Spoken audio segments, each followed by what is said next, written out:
Bonjour et bienvenue dans l'émission Retour vers la culture. Je suis ravi de vous accueillir pour ce tout premier numéro sur Vosges Télévisions. Et comme son titre l'indique, nous allons parler culture, jeux vidéo, séries télé, spectacles, musique et actualités insolites.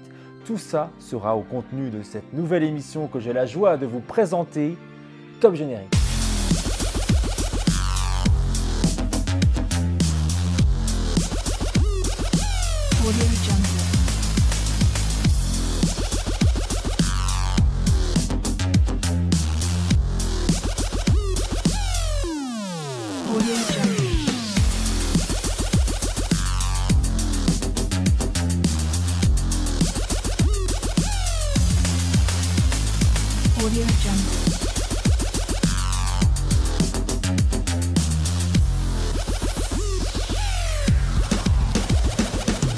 Et bienvenue, je suis ravi, je ne suis pas tout seul, vous l'avez vu, je suis accompagné de deux chroniqueurs, deux experts, ici on peut le dire, puisqu'à mes côtés, Marc, qui est connu sur internet sous le pseudo de The Vexios, suivi par plus de 128 000 personnes sur YouTube. Salut Marc, comment vas-tu? Eh ben ça va très bien, salut Florian, ça me fait plaisir de te retrouver aujourd'hui ainsi que Daniel. Je suis ravi que tu sois là avec nous également pour parler jeux vidéo et justement au sommaire avec toi. Tout à fait. Alors, on va faire une actu PC, les nouveautés un petit peu du moment, ce qui est intéressant, une actu mobile, téléphone, et une actu console, donc où je vous présenterai aussi quelque chose qui a été annoncé et qui va faire un petit carton dans les mois à venir. Voilà, c'est bien complet, on parle jeux vidéo donc avec toi dans quelques instants, on te retrouve et à tes côtés, à nos côtés, je peux le dire, c'est Daniel. Salut Daniel, comment vas-tu? Bah ça va, merci et toi? Ça va, tu es plus connu, on va le dire, dans les Vosges pour l'organisation de quelques événements sous tes associations, parce que je crois que tu as deux associations ça, tout à fait. Qui s'appellent donc le Titan Divertissement, donc c'est l'organise plus des concerts et des spectacles d'artistes professionnels, et puis la Danse Mondiale Academy, où celle-là c'est plus... on va dire dans le milieu amateur, où on a des adhérents, un club de danse et on fait des spectacles régulièrement. Voilà un petit peu la différence entre les deux associations. Alors tu es connu, comme je disais, dans les Vosges, parce que tu as fait venir plusieurs artistes, hein, et tu as fait bouger les Vosges dernièrement. Alors ça. On rappelle peut-être deux artistes. Section d'Assaut, ça fait 5 ans, là, c'était en 2013. Oui. Et puis récemment, Frérot de la Vega au stade de la Colombière. Voilà. Les Frérot de la Vega. Voilà. L'événement insolite parce que c'était dans un stade de foot. Ah oui, c'est vrai en plus. Oui. C'est ça, l'année de l'Euro 2016. Voilà. Ça passe. C'est ça. Et avec toi au programme aujourd'hui, leur côté spectacle. Voilà, je vais un petit peu annoncer les deux gros événements qu'il y a dans le Grand Est cet été, qui ne sont à ne pas manquer. D'accord, bon, on revient avec toi, tu vas nous en dire plus dans quelques instants. Voilà, vous l'avez compris, au cours de l'émission, d'autres chroniques seront à venir, comme par exemple les séries télévisées. On parlera entre autres de The Walking Dead, on donnera notre avis sur la série ensemble. Et en fin d'émission, l'actualité insolite. Voilà, c'est le délire de cette fin d'émission. Vous verrez, restez bien avec nous. On ne s'arrête pas là. On commence d'ailleurs tout de suite avec notre cher Marc qui vient avec les jeux vidéo.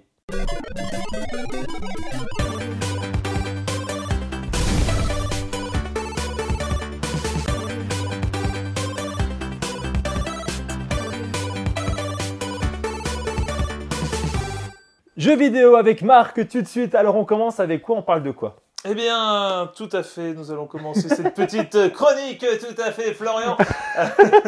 Donc en fait, on va commencer par vous parler déjà de l'actualité PC. Donc il y a un gros jeu qui a fait un gros carton qui est sorti il n'y a pas longtemps, qui s'appelle Realm Royale. Donc comment vous l'expliquer? En fait, c'est parti sur une base de Battle Royale. Donc, si vous avez vu le film, un petit peu où les gens sont catapultés quelque part, etc. Enfin, parachutés quelque part.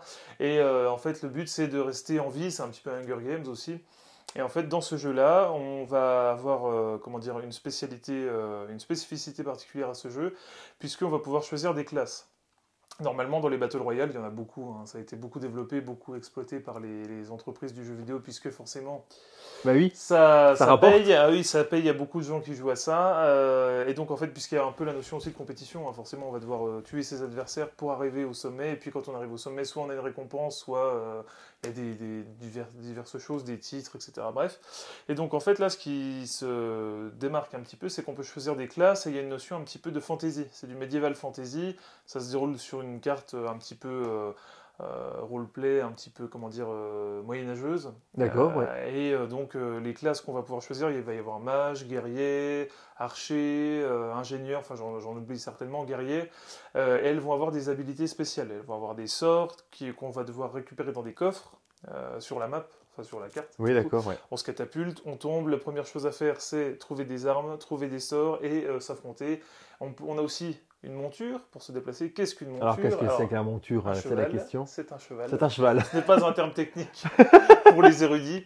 Donc, c'est un cheval. En fait, on prend le cheval, on va plus vite. Et c'est ça qui est très intéressant et qui plaît beaucoup aux joueurs, puisque, en fait, ce concept de Medieval Fantasy, en fait, c'est totalement novateur dans le Battle Royale, parce que d'habitude, c'est plus un univers un peu militaire.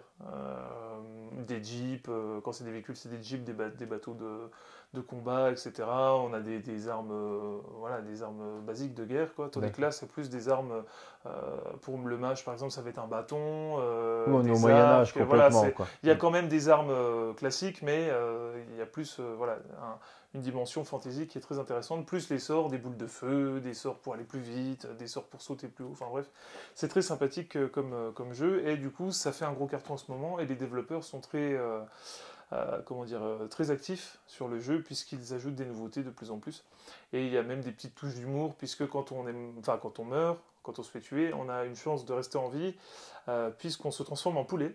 On se transforme en petit normal, poulet, qui a un petit drapeau blanc là, normal. c'est enfin autour, quand, où on est mort, on est là, et puis on doit se cacher pour pas que les gens nous tuent, parce que s'ils nous tuent en poulet, c'est fini.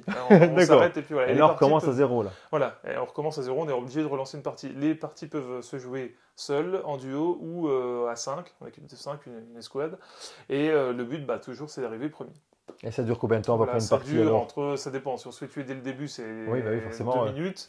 Et si on va jusqu'au bout, par exemple. Si on va jusqu'au bout, ça peut durer 40 minutes. D'accord, oui, c'est des parties, voilà, c'est pas des où on enregistre et on revient on plus tard. On peut pas faire ça. C'est vraiment une fois qu'on est dessus, il faut rester attentif. On peut se cacher à la limite, genre j'ai besoin d'aller aux toilettes, voilà. Tu me protèges, si on est avec un copain, mais voilà, sachant qu'en plus la carte se rétrécit parce qu'il y a ce qu'on appelle le gaz ou ce que vous voulez. Alors le gaz, c'est quoi? En fait, dans les anciens Battle Royale, le gaz c'est quelque chose c'est du vrai gaz en fait toxique. Ah ok. Et quand on va dedans, là c'est une espèce de champ de force qui, quand on est dedans, nous fait des dégâts et on meurt, quoi. Donc il faut pouvoir se déplacer tout le temps. Voilà, et ça force les gens à se regrouper, quoi. D'accord. Donc pour se taper à la fin, quoi. Pour se taper à la fin. Voilà, c'est ça. Et donc du coup c'est pour le PC, ça, c'est ça, c'est sur PC seulement. C'est sur PC pour l'instant. Je crois qu'il y a des adaptations qui sont prévues sur console prochaine. D'accord, prochainement. Mais ça fait un gros carton et c'est un jeu à suivre sans aucun doute. Voilà, donc un jeu à retrouver prochainement. On passe à quoi? Donc là, on va passer sur un jeu mobile que vous connaissez sans doute, Pokémon Go. Ah, ça revient ça alors? Ah oui, Pokémon Go revient pour l'été puisqu'ils ont fait une grosse mise à jour là en juin. Ils ont fait en fait une mise à jour qui rajoute des échanges. C'est-à-dire qu'on va pouvoir échanger des Pokémon avec des amis. Il y a un système de liste d'amis d'ailleurs. Avant, on pouvait pas. On était sur son téléphone. On cherchait quoi? On cherchait des Pokémon, on capturait ces Pokémon. On pouvait à la limite coopérer avec des gens pour se battre dans des arènes ou combattre des gens, etc. Qui avaient pris un point précis. Mais on pouvait pas s'échanger de choses ou avoir d'autres interactions entre nous. Tandis que là, on peut s'envoyer des cadeaux. On peut s'envoyer des Pokémon et on peut donc devenir amis, et puis en fonction des actions qu'on fait ensemble, c'est-à-dire combattre en arène, s'envoyer des cadeaux, etc., on va devenir meilleur ami, ou c'est amis, bons amis, meilleurs amis, etc. Et plus on a des liens d'amitié qui sont forts, moins les échanges vont coûter quelque chose. D'accord. Les échanges de Pokémon en fonction de la rareté du Pokémon valent des poussières scintillantes, enfin c'est des trucs qui servent à faire évoluer vos Pokémon. Et des fois c'est des sommes astronomiques si on n'est pas amis, tandis que si on est amis ça coûte beaucoup moins cher. Alors je pensais que c'était fini, moi, cette histoire de Pokémon. Fini, justement, cet aspect-là est très intéressant puisque l'échange ça va pouvoir aussi permettre de compléter sa collection, de pouvoir aussi, puisqu'il y a des Pokémon qui sont là pour des temps limités, de pouvoir justement dire, ah bah tiens, moi j'étais à tel endroit, j'étais aux États-Unis, il y a des Pokémon qui sont pas là, est-ce que tu veux que je les échange? Bah oui, moi j'étais pas là à cette période-là, etc. Donc ça ouvre une nouvelle porte sur Pokémon Go qui permet justement aux joueurs de s'y remettre, quoi. C'est drôle quand tu dis ça, on a l'impression que tu parles comme quand on était dans les cours d'école où on s'échangeait les cartes Pokémon, c'est à peu près la même idée, quoi. Ça n'a jamais vraiment ça a évolué dans le jeu. Voilà, quoi. Ça a évolué dans le jeu, ça a toujours persisté, je pense. Et puis ça plaît beaucoup aux joueurs. Je crois que ça existe encore aujourd'hui, ces histoires de cartes Pokémon. Ah oui, non ça existe. Ça existe toujours, ils vont pas perdre leur filon, ça c'est clair que ouais. ça Ça existe toujours. Ça rapporte également. Exactement, voilà. Donc pour l'actualité mobile, c'est tout ce qu'on va voir. Oui. Et puis maintenant, je passe à l'actualité console. Donc là, ce sera plus bref. C'était lors du gros salon i3 qui se déroulait à Los Angeles du 12 au 14 juin dernier. C'est un gros salon qui est attendu tous les ans où il y a plein de développeurs, d'entreprises du jeu vidéo qui présentent leurs nouveaux jeux. On peut jouer à des choses en exclusivité, on découvre des choses, etc. Il y a une grosse annonce qui a été faite que les joueurs de Nintendo attendaient vraiment et qui va ravir plus d'une personne. C'est l'annonce de Super Smash Bros. Super Smash Bros, qu'est-ce que c'est? On a un peu comme les Street Fighter, un peu les choses comme ça, c'est une plateforme. On choisit un personnage de la licence Nintendo, que ce soit Mario, Link, Pac-Man, machin, enfin, etc. Zelda, tout ça. Ouais. Zelda, etc. Je sais pas si on peut jouer Pac-Man, parce que je sais plus si c'est là-dedans, mais bon, bref. Il y a Kirby, si tu vois que c'est la petite boule rose, voilà. Et donc, en fait, les personnages vont s'affronter, il y a des barres de vie, etc. Et donc, on s'affronte, voilà. Et ça, c'est le je sais plus combienième Smash Bros, mais ça a fait un gros carton et ça a été annoncé à l'E3. Il sort très bientôt, enfin très bientôt, en termes de sortie jeux vidéo, c'est toujours relatif. Il sort en décembre. Ah oui, donc c'est pour la fin de l'année quand même. C'est pas très loin, voilà, par rapport à ce que les gens attendaient. Le temps de développer les jeux et tout, là, il est vraiment fini, il est prêt à sortir. Et donc, du coup, il y a le petit trailer qu'on peut se regarder. On va se regarder ça. Oui, la petite bande-annonce qui va bien avec. Donc, c'est quoi, tu rappelles le titre? Super Smash Bros. On se regarde.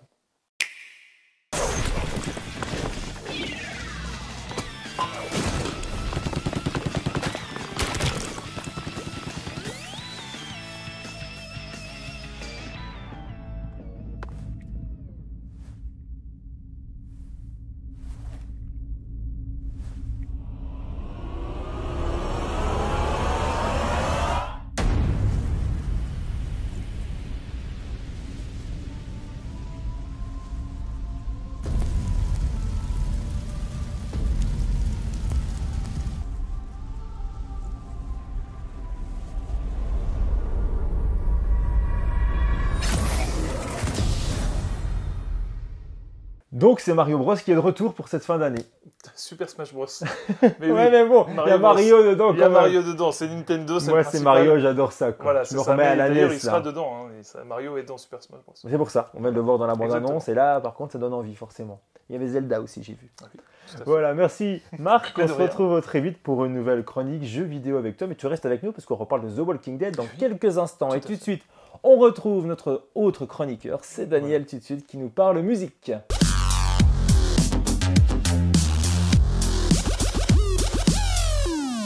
Et on parle musique, c'est avec Daniel, il nous dit tout donc sur les spectacles à voir cet été du côté de chez nous. Tout à fait, donc là on tombe dans les vacances d'été, donc c'est bien de savoir que même pendant les vacances d'été dans les Vosges, ça continue à bouger, avec mon collègue Mustapha Etala, avec l'association Airplay, qui organise le festival Festilac du côté de Saulx-sur-Moselotte, donc dans la base de loisirs. Deuxième édition déjà. Deuxième édition, d'accord, ouais, c'est ça.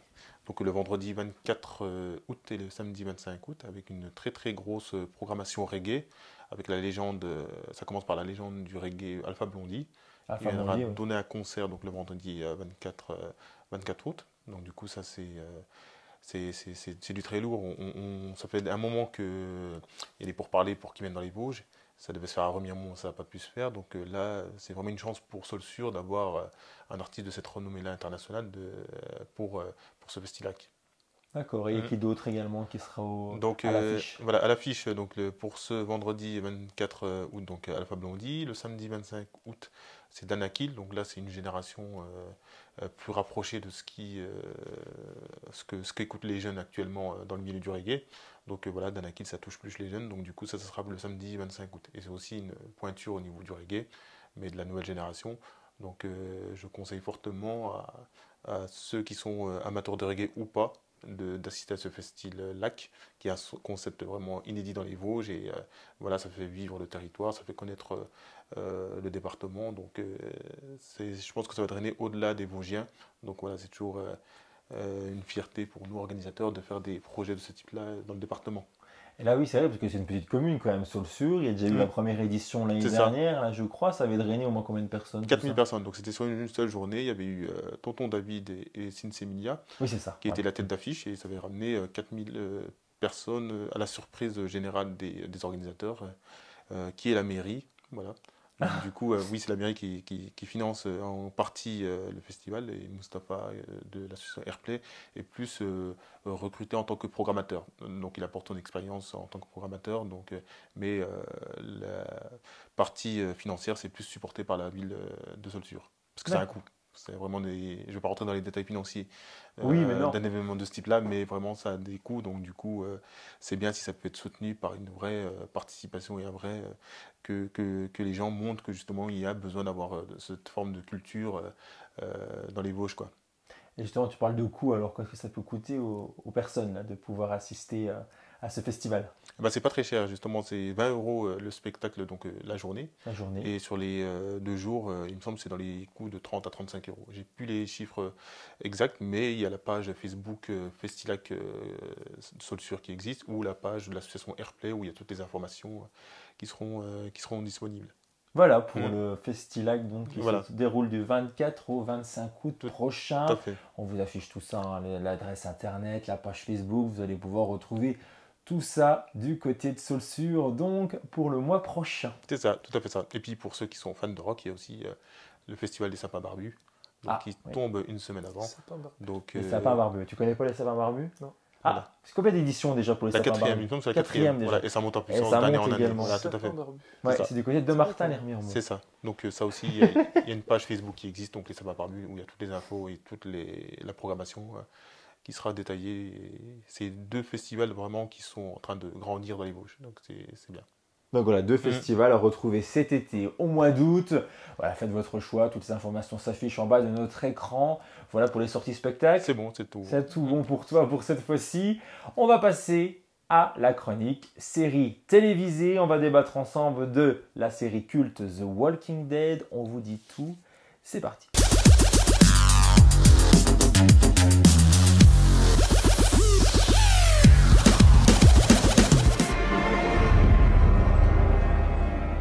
The Walking Dead, série culte, toujours diffusée. Elle en est actuellement à sa 8e saison.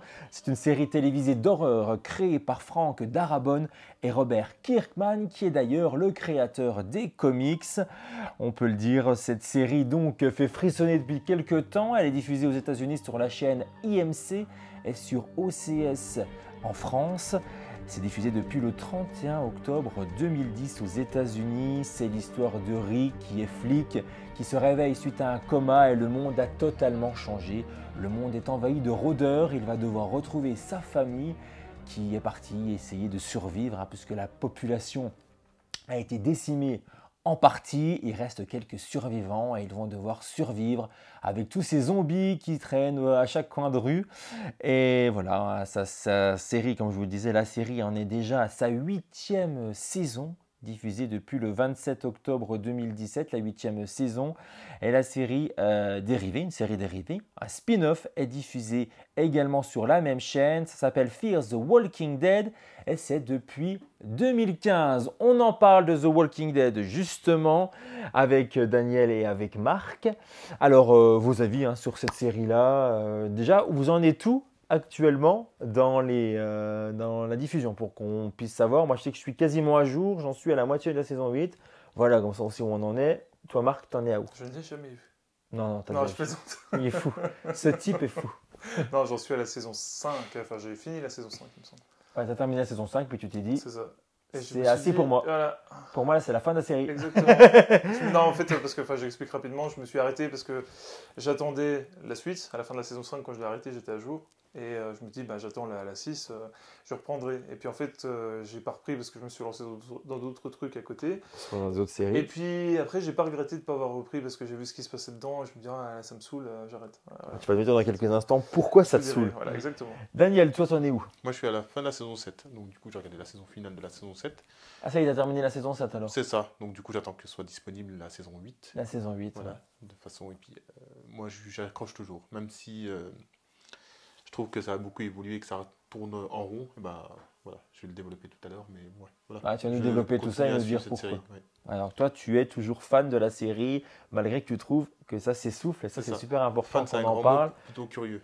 je reste curieux pour savoir comment ça va se finir. Oui, c'est ça, on veut que ça termine. Voilà, c'est ça. Mais la grande question, c'est des séries, on en est à la 8e saison, la 9e est signée, elle va être, elle est en cours de tournage, elle va être diffusée à la rentrée aux États-Unis, et normalement la 10e saison est également dans les tuyaux, mais tout dépendra si la saison 9 fonctionne ou pas, parce que comme on le dit souvent, si les audiences ne suivent pas, la série est annulée. Tout simplement, on n'espère pas que ça baisse de trop, parce que si une série est annulée, elle se peut qu'il n'y a pas de fin. Comme beaucoup de séries d'ailleurs, où il y a des biens, et il n'y a pas eu assez d'audimat, donc qu'est-ce qui se passe? On ne produit plus, on arrête là, on ne tourne même pas un épisode final pour ceux qui ont suivi, et ça je trouve ça bien dégueulasse, parce que ça serait au moins sympa de tourner un dernier épisode ultime, histoire de clôturer comme il faut la série, et puis voilà, c'est fini, c'est fini. Mais là voilà, c'est le problème avec les audiences, on supprime tout. Alors toi, tu vas nous dire tout de suite, Marc, pourquoi tout simplement tu as décidé d'arrêter. Bon, comme tu nous l'as dit, ce n'était pas voulu, mais finalement, tu dis que tu es content. Pourquoi tu es content de ne pas avoir repris après avoir entendu certaines choses? En fait, je trouve, comme disait Daniel, que ça tourne un peu en rond, c'est sûr. Même si ça évolue, au début, la menace principale, c'est les rôdeurs, etc. Ils ont peur, et il y en a qui se font transformer, etc. Bref, peu importe, ou qui meurent. Enfin, qui meurent et qui se transforment, du coup. Mais après, c'est plus la menace humaine, la survie face aux humains. Mais je trouve que, justement, ce qui m'a un peu bloqué, je m'attache beaucoup aux personnages. Et quand il y en a qui meurent, ça m'énerve. Donc, une fois, ça va. 2 fois, ça va. 3 fois, ça commence à devenir un peu pénible. Et puis, au fur et à mesure, on commence à se dire, mais purée, ça commence à devenir pénible, quoi. Bon, il va crever, allez, je regarde ça, à la limite, on en reste comme ça devant sa télé. Et que tu te doutes qu'il va mourir. Pas plus s'attacher du tout, et puis être comme ça, c'est bien, il s'est fait tuer, je m'en fous, allez, on passe à la suite. Voilà, et je trouve que, justement, il y a trop de... Il y a eu un moment où il y a eu trop de morts, je trouve, et je me suis rendu compte par la suite qu'il y avait d'autres personnages clés qui mouraient dans des circonstances plus ou moins spéciales, et je me suis dit, au final, ça ne me dérange pas de ne pas avoir suivi. Le souci, puis le problème qu'il peut y avoir aussi pour ce genre de série, c'est comme on va dire le casting principal décède, il y a des nouveaux qui arrivent. Et on n'adhère pas toujours sur les nouveaux qui arrivent. On aime bien ceux qui sont là depuis le début. Et là, le problème de ce genre de série, c'est que forcément, il faut qu'il y ait les... Il n'y a pas tout le casting principal qui décède, attention. Non, mais oui, heureusement. Les gens se disent, oh là là. De toute façon, oui, on n'a pas dit, on ne spoil pas la série, on ne spoil rien du tout. Vous pouvez rester avec nous, il n'y a pas de problème, on vous racontera rien de ce qui se passe dans la série, il n'y a pas de souci. Et toi, Daniel, donc dis-nous un peu ton ressenti sur la série par rapport à ce que Marc. C'est l'inverse de ce que Marc, le sentiment qu'il a exprimé. Je comprends, même moi, sur certaines séries où les personnages meurent, ça m'attriste, mais après, pour moi, c'est ce qui rend la série plus réaliste. Attachante. Voilà, plus réaliste. Je suis d'accord avec toi pour ça. Tout le monde peut mourir, donc du coup, on plonge plus dans la scène d'action lorsqu'elle est jouée, parce que si on pense que le personnage principal ne meurt pas, ne peut pas mourir, et ben du coup, on va savoir que l'issue de la situation, le personnage va s'en sortir. C'est ça, je comprends. Alors que là, on se dit, non, il peut se faire manger un bras comme ça par accident, et aussi que le scénariste ne suit pas le comic. Donc le comics de Walking Dead, il y a des personnages qui meurent dans le comics mais qui ne meurent pas dans la réalité. C'est ça, ouais. Et puis l'inverse, il y a des personnages qui meurent dans la série et pas dans le comic. Donc du coup, c'est ça qui fait aussi que c'est une série qui est pour moi différente et que je peux continuer à suivre pour justement découvrir un petit peu l'évolution de tout ça, quoi. Donc toi, pas de baisse dans l'évolution de la série, tu en es à la fin de la saison 7 et pour le moment, tu es content, tu n'es pas déçu. Non, je ne suis pas déçu. Plus rien à ajouter sur cette série de The Walking Dead. Voilà, tout simplement que si vous n'aimez pas le gore, on ne vous y invite pas. Vous aimez le suspense, vous aimez vous attacher aux personnages, parce qu'on s'attache fortement aux personnages, on peut vous le dire. Eh bien écoutez, cette série, elle est pour vous et on vous invite à la découvrir. Voilà, je pense que dans une prochaine émission, on en parlait tout à l'heure un petit peu, on parlera de la série Game of Thrones. Voilà, parce que je pense qu'il y a pas mal de choses également à dire. Voilà, pour les séries télévisées, on passe tout de suite à l'actualité insolite.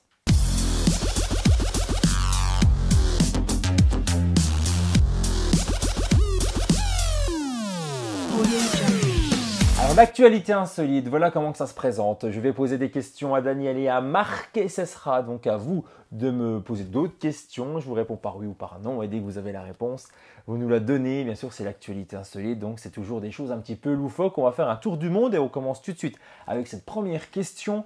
On part à Strasbourg, donc voilà, le tour du monde va pas très loin pour commencer cette fois-ci. On part à Strasbourg et je vais vous dire la guerre du plus grand quoi du monde est déclaré à Strasbourg. Le plus grand quoi? C'est alimentaire. Allez, je vous aide pour qu'on puisse commencer. C'est alimentaire du boudin. du côté de Strasbourg. C'est pas du boudin, non. Qu'est-ce qui est déclaré? C'est la guerre. Il y a la guerre en Alsace actuellement par rapport à ça. C'est alimentaire, mais la guerre de quoi? Et ça serait le plus grand du monde, puisque ça devrait faire son entrée dans le Guinness Book. C'est actuellement en cours de validation. Le grand pâté. Le pâté, non. Mais on se rapproche du délire. Le fromage? Du fromage, non. Non, non, pas de fromage du côté de l'Alsace. Et c'est pas forcément alsacien. C'est plus général, c'est français. Ah, mais le plus grand. Donc c'est quelque chose de masculin. Ouais. Mais ça, oui, c'est masculin. On pourrait presque le mettre au féminin, mais dans une autre version. Mais voilà. Alors, qu'est-ce que ça pourrait être ce qu'on recherche? Ils se battent pour quoi, les Alsaciens? Pour le plus grand quoi? Ah, là, je sais. Alors, il y a du fromage dedans. C'est alimentaire, donc c'est vraiment, voilà, on va dire un aliment, quelque chose qu'on arrive à se faire assez rapidement. Plus grand pain. Du pain, non. Du pain, il y a du pain dedans. Plus grand sandwich. Ça, on se rapproche. C'est pas sandwich. Alors, il faut être plus précis que ça, mais on y est. Sandwich au jambon. Au jambon. Je ne demande pas ce qu'il y a dans. Croque-monsieur. Le croque-monsieur, le plus grand croque-monsieur du monde. Ils se battent en Alsace par rapport à ça. Croque-monsieur qui fait quand même 3,20 m sur 3,20 m, s'il vous plaît. Ce croque-monsieur géant a été confectionné donc à Strasbourg. C'était le 9 juin dernier et il approche les 10 mètres carrés. Voilà, plus grand qu'un studio parisien. Voilà. Il a été chauffé avec un fer à repasser. Parce que vous imaginez bien qu'il ne passe pas dans le four, mon gros croque-monsieur. Il est composé, attention, de 40 litres de béchamel, de 50 kg d'emmental, de 60 kg de jambon et près de 300 tranches de pain de mie. Voilà. Et il attend, comme je vous le disais, la validation du Guinness Book et il a faim. Il faut avoir une belle faim. Hein. C'est ça, c'est bien. Une bonne faim. On va crever la dalle quand même. Bon voilà, c'est pour toi le point, Daniel. Et on passe à une autre question, ce sera la dernière pour aujourd'hui, question vidéo. On regardera la vidéo dans quelques instants, mais avant la question c'est, on part aux États-Unis pour cette question. Qu'est-ce qui s'invite dans le jacuzzi d'un Californien? C'était il y a quelques jours. Qu'est-ce qui s'est invité dans un jacuzzi du côté de la Californie aux États-Unis? Crocodile. Un crocodile, non. Alors, c'est un animal, je te l'accorde. Mais pas un crocodile, pas de serpent, non. C'est plus gros que ça, c'est beaucoup plus gros que ça. Ah oui. Un hippopotame. Un hippopotame, oui, c'est vrai qu'on en voit beaucoup aux États-Unis, en Californie. On en croise toujours. C'est beaucoup plus gros que ça. Ouais. Alors, pas de l'hippopotame, c'est plus petit que non, du coup. Plus gros que le serpent. C'est un animal qu'on trouve en Californie, alors, du coup. Oui, on a, ouais. D'accord. Il y en a pas mal, même. Kangourou, non. Il n'y a pas de kangourou Non, c'est d'Australie, voilà. J'essaie. T'essayes, voilà, tu tentes. Qui ne tente rien à rien, de toute façon. Non, qu'est-ce qui pourrait être? C'est pas sympa. C'est plus gros qu'un crocodile. C'est plus gros qu'un crocodile, ouais. C'est pas du tout la même chose, c'est pas le même délire, quoi. Alors il s'est dit, tiens, je passais par là, il a vu le petit jacuzzi il a dit, je vais faire un ours. Bonne réponse. Bravo Marc, effectivement, c'est un ours qui s'est invité dans le jardin de la ville de Altadena, c'est aux États-Unis. Tiens, c'est Marc. Comme quoi, il n'y a pas de hasard. C'est ça. C'était moi. C'est toi, tu nous as pas dit que tu avais une maison là-bas. Voilà, on sait où on va passer l'été bientôt. Oui. Marc est allé donc se mettre à l'abri à l'intérieur de sa maison dès qu'il a découvert qu'il y avait un ours qui s'invitait dans son jardin. Il a pris possession des lieux pendant quelques heures et il s'est prélassé dans le jacuzzi. Il s'est même tapé un peu de margarita. Voilà, il y avait un petit peu de margarita dans le coin. Il s'est dit, tiens, je vais boire un petit coup. C'est comme ça, il fait chaud. Je vais me désaltérer un petit peu également. Et voilà, pendant 1 heure, après trempette et après la margarita finie, margarita avec modération, écoutez, la bête s'est accordée une petite sieste pendant 1 heure. Donc là, le temps que l'animal décide de se réveiller et finisse de partir, Marc avait filmé la scène. On regarde, regardez ce que ça donne.